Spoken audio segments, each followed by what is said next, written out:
Shri CPM എല്ലാ കാലത്തും നമ്മൾ ചിന്തിക്കുന്നതിന് വ്യത്യസ്തമായിട്ടാണ് അവർ ചിന്തിക്കാറ് തോന്നുന്നു. സാധാരണയിൽ രാഷ്ട്രീയ പാർട്ടികൾ തെറ്റ് തിരുത്തുന്നുണ്ടെങ്കിൽ അത് ഇലക്ഷന് മുമ്പല്ലേ സാർ. MA ബേബി പറഞ്ഞിരിക്കുന്നത് ഞങ്ങൾ തെറ്റ് തിരുത്താൻ പോകുന്നത് ഇലക്ഷന് ശേഷമായിരിക്കുന്നതാണ്. അപ്പോൾ തിരിച്ചടി ജനങ്ങൾ കൊടുത്താലേ തെറ്റ് തിരുത്തുള്ളൂ എന്നുള്ള ഒരു നയമാണോ, അതോ തെറ്റ് തിരുത്താൻ ഞങ്ങൾക്ക് ഉദ്ദേശമില്ല, ഞങ്ങൾക്ക് തോന്നുന്നത് ഇലക്ഷന് ശേഷം തീരുമാനിക്കും എന്നുള്ളതാണോ എന്നുള്ളത് ഒരു സംശയത്തിൽ നിൽക്കുകയാണ് MA ബേബിയുടെ പാർട്ടി ജനറൽ സെക്രട്ടറിയുടെ ആ ഒരു തിരുത്തൽ പ്രഖ്യാപനം കേട്ടിട്ട്. അദ്ദേഹം മറ്റൊന്നും കൂടെ പറഞ്ഞു, തിരുത്താൻ പണ്ട് പാർട്ടിയിൽ പലരും ശ്രമിച്ചിട്ടുണ്ട്, അവരെല്ലാം പാർട്ടിയിൽ നിന്ന് പുറത്തുപോയി, അവരൊക്കെ പോയതുകൊണ്ട് ഞങ്ങൾക്ക് ഗുണമേ ഉണ്ടായിട്ടുള്ളൂ, ദോഷമൊന്നും ഉണ്ടായിട്ടില്ല. MP രാഘവൻ പോയിട്ടും ഗൗരിയമ്മ പോയിട്ടും എന്തിന് ഇപ്പം TK ഗോവിന്ദൻ പോയാലും G സുധാകരൻ പോയാലും ഒക്കെ ഞങ്ങൾക്ക് ശക്തി കൂടുകയാണ്. അതെങ്ങനെയാണെന്നും എനിക്ക് മനസ്സിലാകുന്നില്ല സാർ. ഈ മികച്ച നേതാക്കൾ പോകുമ്പോൾ ശക്തി കൂടുന്നത് എങ്ങനെയാണ്? ഈ സിദ്ധാന്തങ്ങൾ സാറിന് വല്ലതും ദഹിക്കുന്ന വിധത്തിൽ തോന്നിയിട്ടുണ്ടോ? അല്ല സാറേ, കുറച്ചു കാലം ഞാൻ ഈ പാർട്ടിയിൽ ഉണ്ടായിരുന്ന ഒരാളാണ്. അത് ശരി. എനിക്ക് വളരെ നന്ദിപൂർവ്വം ഞാൻ ബഹുമാനിക്കുന്ന ഒരാളാണ് MA ബേബി. കാരണം അദ്ദേഹം ഈ കോവിഡിനെ കുറിച്ചൊരു സ്റ്റേറ്റ്മെൻറ്റ് നടത്തിയിരുന്നു. ഞാനത് കൃത്യമായിട്ട് എൻ്റെ മൊബൈലിൽ റെക്കോർഡ് ചെയ്ത് വെച്ചിരുന്നു. ഈ നിരന്തരം കേട്ട് ഞാൻ ചിരിക്കുമായിരുന്നു. അപ്പോൾ അന്ന് ഞാൻ പറയുകയും ചെയ്തു, കോവിഡ് വന്ന് മരിക്കത്തില്ലെന്ന് തോന്നി, പക്ഷേ ചിരിച്ച് മരിക്കുമെന്ന് എനിക്ക് പേടിയായി, ശ്വാസം മുട്ടുക. അപ്പോൾ എന്തായാലും എന്താ ലോക മുതലാളിത്തവും അല്ലേ സാമ്രാജ്യത്വവും തമ്മിലുള്ള ഒരു ഏറ്റുമുട്ടലിന്റെ പ്രതിഫലനമായിട്ടുണ്ടായ ഏതോ ഒരു പ്രതിക്രിയയായിട്ടാണ് കോവിഡിനെ അദ്ദേഹം ചിത്രീകരിച്ചത്. അപ്പോൾ സാർ, അത്തരം ആളുകൾ നമ്മളില്ലെങ്കിൽ, അത്തരം ഈ സ്റ്റേറ്റ്മെൻ്റ് ഇല്ലെങ്കിൽ നമ്മുടെ ഈ രാഷ്ട്രീയം എത്ര വിരസമാവും സാർ എന്നാലോചിച്ചു. അതുകൊണ്ട് അദ്ദേഹത്തിൻ്റെ സാന്നിധ്യം വളരെ അത്യാവശ്യമാണ്. ഇടയ്ക്കിടയ്ക്ക് അദ്ദേഹം വന്ന് തമാശകളൊക്കെ പറയുന്നുണ്ട്. അദ്ദേഹം വളരെ സീരിയസ് ആയിട്ടാണ് പറയുന്നത്, പക്ഷെ നമുക്ക് തമാശയായിട്ട് വരികയാണ്. എന്ത് ചെയ്യാൻ, അതൊരു ഹതഭാഗ്യം എന്നുള്ളതല്ല എന്താ പറയുന്നത്. എന്നാൽ അദ്ദേഹം പറഞ്ഞിരിക്കുന്നത് ബൂർഷ്വാസിയിലെ രാഷ്ട്രീയ വിഭാഗങ്ങളുമായി സഹകരിക്കാമെന്ന് കമ്മ്യൂണിസ്റ്റ് മാനിഫെസ്റ്റോ പറഞ്ഞിട്ടുണ്ട്. ആരെങ്കിലും ഇത് വായിക്കാറുണ്ട്? ബേബി സഖാവ് തന്നെ വായിച്ചിട്ടുണ്ടോ എന്ന് എനിക്ക് അറിഞ്ഞുകൂടാ. ബേബി സഖാവ് സംഗീതം അറിയത്തില്ലെങ്കിൽ സംഗീത സദസ്സിന് മുന്നേ പോയിരുന്നു തലയാട്ടിയും വിലപേഷനൊക്കെ പറയുക. അതുകൊണ്ട് പുള്ളിയുടെ അത്ര ചില ഷോകളൊക്കെ ഉണ്ട്, അതിനൊന്നും കുഴപ്പമില്ല. അപ്പം ഈ കമ്മ്യൂണിസ്റ്റ് മാനിഫെസ്റ്റോയ്ക്ക് ഇന്ന് ഈ ആധുനിക യുഗത്തിൽ എന്ത് വിലയാണ്, അതും ഇൻഫർമേഷൻ കമ്മ്യൂണിക്കേഷൻ ടെക്നോളജിയുടെ യുഗം. ഇവിടെ ആർട്ടിഫിഷ്യൽ ഇൻ്റലിജൻസിലേക്ക് ലോകം പൊയ്ക്കൊണ്ടിരിക്കുമ്പോൾ ചൈന പോലും മാറി. ചൈനയ്ക്ക് ഇതെടുത്ത് കളഞ്ഞില്ല. ചൈനയിൽ നിന്നും മാനിഫെസ്റ്റോയും ഇല്ല, ക്ലാസ് ക്യാപിറ്റലൊന്നും ഇല്ല. ഇതാണ് സ്ഥിതി. അപ്പോൾ ഇദ്ദേഹം ഇപ്പോഴും ഈ മാനിഫെസ്റ്റോയിൽ പറഞ്ഞിരിക്കുന്നിടത്താണ് നിൽക്കുന്നത്. പിന്നെ പുള്ളി പറഞ്ഞൊരു വളരെ പ്രധാനപ്പെട്ട ഒരു കാര്യം, തെറ്റ് ഞങ്ങൾ തിരുത്തും ഇലക്ഷൻ കഴിഞ്ഞ് ഇത്രയും ദിവസം നാളുകളായിട്ട് ഇപ്പം ബംഗാളിൽ തെറ്റിദ്ധരുത്തിക്കൊണ്ടിരിക്കുക, ശക്തമായിട്ട് തെറ്റിദ്ധരുത്തിക്കൊണ്ടിരിക്കുക. പക്ഷേ ഒരു MLA പിന്നെ നിയമസഭയിലോട്ട് അയക്കാൻ പറ്റിയില്ല. ത്രിപുരയിൽ അവിടെയും തെറ്റിദ്ധരുത്തിക്കൊണ്ടിരിക്കുക. പക്ഷേ ഇവർ തെറ്റിദ്ധരുന്നുണ്ടെങ്കിലും ജനങ്ങൾ തെറ്റിദ്ധരുത്തുന്നില്ല. ജനങ്ങൾക്ക് തെറ്റുപറ്റിപ്പോയി. അവരെ തൃണമൂലിനെയും പിന്നെ BJPയെയും പിന്നെ 2 കോൺഗ്രസ്സുകാരെയും കൂടെ വിട്ടു. പക്ഷെ ഇവരെ വിടുന്നില്ല. അതൊരു തെറ്റല്ലേ ചെയ്തത്? ആ തെറ്റ് തിരുത്താൻ ജനത്തിന് പറ്റുന്നില്ല. പക്ഷേ ജനത്തിനെല്ലാം ഒരു കാര്യം ചെയ്യണം, ഈ ബൂർഷ്വാസിയിലെ ഒരു വിഭാഗവുമായി സഹകരിക്കാമെന്ന് മാനിഫെസ്റ്റോ പറഞ്ഞിട്ടുള്ള കാര്യം ജനങ്ങളെ ബോധ്യപ്പെടുത്തണം.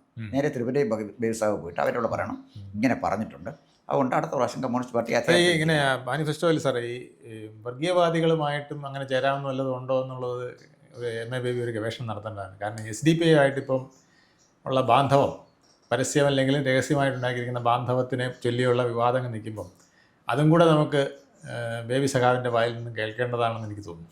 അല്ല, ബേബി സഖാവ് പറയുന്നത് SDP ഇവിടെ ഈ ഇടതുപക്ഷത്തിന് വോട്ട് ചെയ്യാൻ ആളുകൾ മത്സരമാണ് സാറേ. അവരെ 9-ാം തീയതി രാവിലെ നേരം വെളുക്കാൻ ആകാംക്ഷയോടെ നോക്കിയിരിക്കുക. വെളുപ്പിനെ അലാറം വെച്ച് 4 മണിക്ക് എണ്ണീച്ച് കുളിച്ച് റെഡിയായി പോളിംഗ് ബൂത്തിലേക്ക് പോയി ഇടതുപക്ഷം വോട്ട് ചെയ്യാൻ പോകാം. അപ്പോൾ അങ്ങനെ വരുമ്പോൾ എല്ലാവരും അങ്ങനെ വോട്ട് ചെയ്യാൻ ഇരിക്കുക. SDP ചെല്ലണ്ടെന്ന് പറയണം. എല്ലാവരും വോട്ട് ചെയ്യാൻ റെഡിയായിട്ട് വെളുപ്പിനെ കുളിച്ച് കുറിയൊക്കെ തൊട്ടിങ്ങനെ നിൽക്കുക. അപ്പം SDP ചെല്ലണ്ടെന്ന് പറയാൻ പറ്റില്ല. SDP വോട്ട് എന്തിനാ വേണ്ടെന്ന് പറയുന്നതെന്നാണ് ചോദിച്ചത്. പക്ഷേ കമ്മ്യൂണിസ്റ്റ് പാർട്ടി ചരിത്രത്തിലൊരു സംഭവമുണ്ട്, RSSൻ്റെ വോട്ട് ഞങ്ങൾക്ക് വേണ്ടെന്ന് പറഞ്ഞിട്ടുണ്ട്. ഓർമ്മയുണ്ടല്ലോ? തീർച്ചയായിട്ടും. പക്ഷേ SDP വോട്ട് വേണ്ടെന്ന് ഞങ്ങൾക്ക് പറയാനുള്ള ഒരു ധൈര്യം വിപ്ലവകാരിയായ നമ്മുടെ ബേബി സഖാവിന് പ്രാക്കുളം ചെഗുവേര എന്ന് അദ്ദേഹം അറിയപ്പെടുന്നത്. അദ്ദേഹത്തിന് അതങ്ങോട്ട് പറ്റുന്നില്ല. നിങ്ങളുടെ വോട്ട് വേണമെന്നൊന്നും ഞങ്ങൾ പറയത്തില്ല, വോട്ട് ചെയ്യണമെന്നുണ്ടെങ്കിൽ അത് ചെയ്തോളാനാണ് പറഞ്ഞിരിക്കുന്നത്. പിന്നെ വന്നതിൻ്റെ ഒരു പ്രധാനപ്പെട്ട കാര്യം അദ്ദേഹം പറഞ്ഞിരിക്കുന്നത്, മൂല്യശോഷണം ചർച്ച ചെയ്യും എന്ന് പറഞ്ഞാൽ മൂല്യശോഷണം ഉണ്ടായല്ലോ. ഈ മൂല്യശോഷണം ഉണ്ടാക്കിയതാരാ? അതിനകത്ത് സഖാവിന് വല്ല പങ്കുമുണ്ടോ? ഈ പാർട്ടിക്ക് ഇന്ന് സംഭവിച്ച മൂല്യശോഷണത്തിൽ MA ബേബി എന്ന് പറയുന്ന പോളിറ്റ് ബ്യൂറോ മെമ്പർക്ക് ഇപ്പോഴത്തെ മെമ്പറല്ല, പാർട്ടി അല്ല, ജനറൽ അതാണ് സെക്രട്ടറി. ദീർഘകാലത്തെ പോളിറ്റ് ആ, ബ്യൂറോ പൊളിറ്റ് മെമ്പറായിരുന്നു. മെമ്പറായിരുന്നു. അതാ ഞാൻ പറഞ്ഞു, അദ്ദേഹം പോളിറ്റ് ബ്യൂറോ മെമ്പറായിരുന്നപ്പോഴല്ലേ മൂല്യചൂഷണം തുടങ്ങിയത്. അതിന്റെ മൂർധന്യാവസ്ഥയിൽ എത്തിയപ്പോഴല്ലേ അദ്ദേഹം പാർട്ടി സെക്രട്ടറി ആയത്. തീർച്ചയായിട്ടും. അപ്പം ഈ ഒരു പ്രോസസ്സ് നടക്കുമ്പോൾ ഇദ്ദേഹം പ്രധാനപ്പെട്ട സ്ഥാനത്തുണ്ടല്ലോ. പിന്നെ EMS ഹർകിഷൻ സിംഗ് സുർജിത്ത് ഇരുന്ന കസേരയിൽ MA ബേബി ഇരിക്കുമ്പോൾ മൂല്യചൂഷണം ഉണ്ടോ ഇല്ലയോ എന്നുള്ളത് നമ്മൾ ഗവേഷണം നടത്തേണ്ട കാര്യമുണ്ടോ? അതാണ് പ്രശ്നം. ഗവേഷണം നടത്തണമെന്ന് അദ്ദേഹം പറയുന്നില്ല. അദ്ദേഹം പറയുന്ന ഗവേഷണം നടത്തണമെന്നാണ്. അപ്പോൾ മൂല്യശോഷണം ഉണ്ടായിട്ടാണെന്ന് പറയുന്നു. ഇനി മറ്റൊരു രസകരമായൊരു കാര്യം അദ്ദേഹം പറയുന്ന കാര്യം എന്താണെന്നറിയോ? പാർട്ടി അംഗങ്ങൾ അംഗത്വം വിട്ടുപോകുന്നത്, വീട്ടിൽ നിന്നൊക്കെ ആളുകൾ താമസം മാറിപ്പോകുമ്പോൾ ദുഃഖമുണ്ടെങ്കിലും ചില ആളുകൾ വിട്ടുപോകുന്നതിനകത്ത് പാർട്ടിക്ക് ശക്തി പകരും. അതായത് എം വി രാഘവൻ, എനിക്ക് ഒട്ടും പിടികിട്ടും. അത് പറയാം, എം വി രാഘവൻ വിട്ടുപോയി, പാർട്ടിക്ക് ശക്തി പകർന്നു. ബൂസ്റ്റ് കഴിച്ചവരായി. Boost is the secret of my energy നമ്മുടെ ഇയാൾ പറയുമല്ലോ, ഈ നമ്മുടെ പരസ്യത്തിലെ സച്ചിൻ ടെണ്ടുൽക്കർ. അപ്പം പിന്നെ എന്ന് പറഞ്ഞ പോലെ അപ്പോൾ ഇത് ബൂസ്റ്റ് ഒന്ന് കിട്ടി. ഗൗരിയമ്മ പോയപ്പോൾ അത് ഹോർലിക്സ് ആയി, വീണ്ടും കരുത്ത് കിട്ടി. അപ്പോൾ കരുത്ത് കിട്ടി ഇങ്ങനെ പൊയ്ക്കൊണ്ടിരിക്കുകയായിരുന്നല്ലോ. എന്തായാലും ഇപ്പോഴ് പോയിരിക്കുന്ന സുധാകരന് ആലപ്പുഴ പോയി, PK ശശി പാലക്കാട്ട് പോയി, അതുപോലെ പിന്നെ പിന്നെ ഗോവിന്ദൻ പിന്നെ ഇവിടെ പോയി, TK ഗോവിന്ദൻ ഇപ്പം തളിപ്പറമ്പിൽ UDF സ്ഥാനാർത്ഥിയായി. പിന്നെ അതുപോലെ തന്നെ കുഞ്ഞികൃഷ്ണൻ UDF സ്ഥാനാർത്ഥിയായി. അപ്പോൾ ഇവരെല്ലാവരും ഇങ്ങനെ വിട്ടുപോയിക്കൊണ്ടിരിക്കുക. ജി സുധാകരൻ അമ്പലപ്പുഴ പോയി. ഇങ്ങനെ ഇവരെല്ലാം വിട്ടുപോകുന്നതോടുകൂടി പാർട്ടി ഭയങ്കരമായി ശക്തി പ്രാപിക്കും. ശക്തി പ്രാപിക്കണമെങ്കിൽ ആരുണ്ട്? ശക്തി പ്രാപിപ്പിക്കുന്ന ആരാണ്?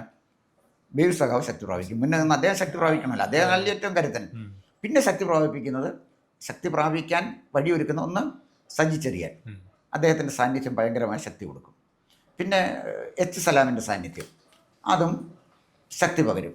അങ്ങനെ ഇവരുടെ എല്ലാ സാന്നിധ്യം കൊണ്ട് ശക്തി പകരും. ഇവരൊന്നും പോയാൽ നഷ്ടമില്ല.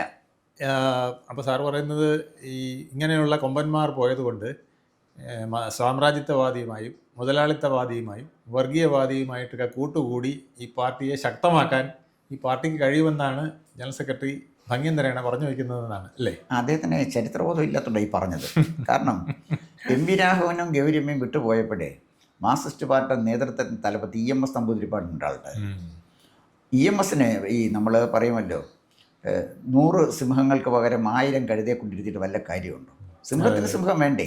അപ്പോൾ അതുകൊണ്ട് ഇവിടെ ഇവരെല്ലാം കൊണ്ടിരുന്ന് എത്രയൊക്കെ എന്തെല്ലാം ഇളക്കി മറിച്ചാലും ശരി, അന്ന് EMS എന്ന് പറഞ്ഞാൽ തന്ത്രശാലിയായ ഒരു നേതാവ് ഉണ്ടായിരുന്നു. വിക്കിയുള്ള ഒറ്റ പ്രസംഗമാണ് മതി, അത് മതി സാറേ. കൊല്ലത്ത് വെച്ച് നടത്തിയതിലാണ് എം വി രാഘവൻ്റെ അടപ്പളായി പോയത്.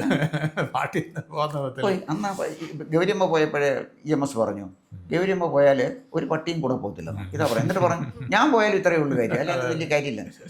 ആ പാർട്ടിയിൽ 2015 പാർട്ടി സമ്മേളനം ആലപ്പുഴ നടന്നപ്പോൾ അത് ബഹിഷ്കരിച്ചിട്ടാണ് പിന്നെ VS അച്യുതാനന്ദൻ ഇറങ്ങിപ്പോയത്. അത് ബഹിഷ്കരിച്ച് പാർട്ടി സമ്മേളനം ബഹിഷ്കരിച്ചിട്ട് പോകുക എന്ന് പറഞ്ഞാൽ പാർട്ടി അംഗം ചെയ്യുന്ന ഏറ്റവും ഗുരുതരമായ അച്ചടക്ക ലംഘനമാണ്.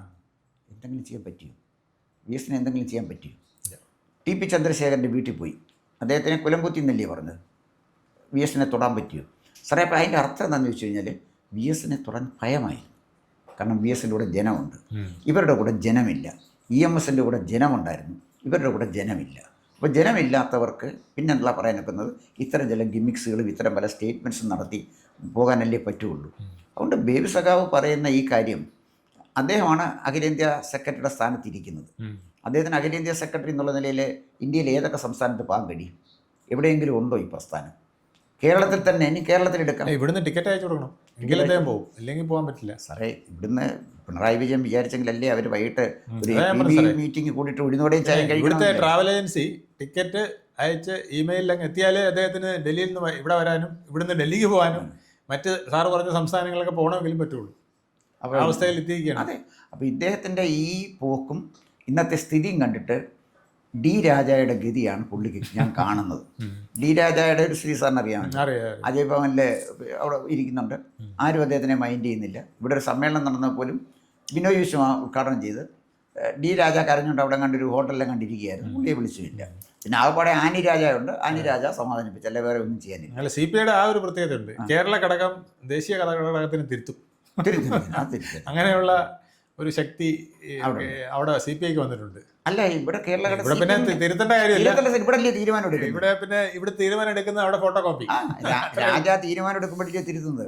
ഇവിടുത്തെ തീരുമാനത്തിൻ്റെ ഇടയിൽ ഉപ്പുമൊക്കെ അല്ലാതെ ബേബിക്ക് എന്ത് ചെയ്യാൻ പറ്റും? അത്രയേ ഉള്ളൂ. അപ്പോൾ അതുകൊണ്ട് ഈ പറഞ്ഞ പോലെ ഈ ധാരണ ഉണ്ടെങ്കിലും ഇല്ലെങ്കിലും ഇതൊക്കെ കേരളത്തിലെ ജനങ്ങളോടാണ് പറയുന്നതെന്നും ഒരു കാലത്ത് RSSൻ്റെ വോട്ട് വേണ്ട എന്ന് പറയാൻ ആർജവമുണ്ടായിരുന്ന ഒരു പൊളിറ്റിക്കൽ പാർട്ടിക്ക് SDPIയുടെ വോട്ട് വേണ്ട എന്ന് പറയാൻ ആർജവം നഷ്ടപ്പെട്ടപ്പോഴും അങ്ങനെ ആർജവം നഷ്ടപ്പെട്ട മൂല്യശോഷണം, ബേബിയുടെ ഭാഷയിൽ തന്നെ പറഞ്ഞാൽ മൂല്യശോഷണം നഷ്ടപ്പെട്ട ഒരു പാർട്ടിയുടെ നേതാവാണ് MA ബേബി. അദ്ദേഹത്തിന് എത്ര കാലം ഈ പാർട്ടിയെ നയിക്കാൻ കഴിയും, ഈ പാർട്ടിയെ വളർത്തിയെടുക്കാൻ, ബിൽഡപ്പ് ചെയ്യാൻ അദ്ദേഹത്തിന് എന്ത് ചെയ്യാൻ കഴിയും എന്നുള്ളത് നമുക്ക് കാത്തിരുന്ന് കാണാനല്ലേ പറ്റുള്ളൂ. തീർച്ചയായിട്ടും.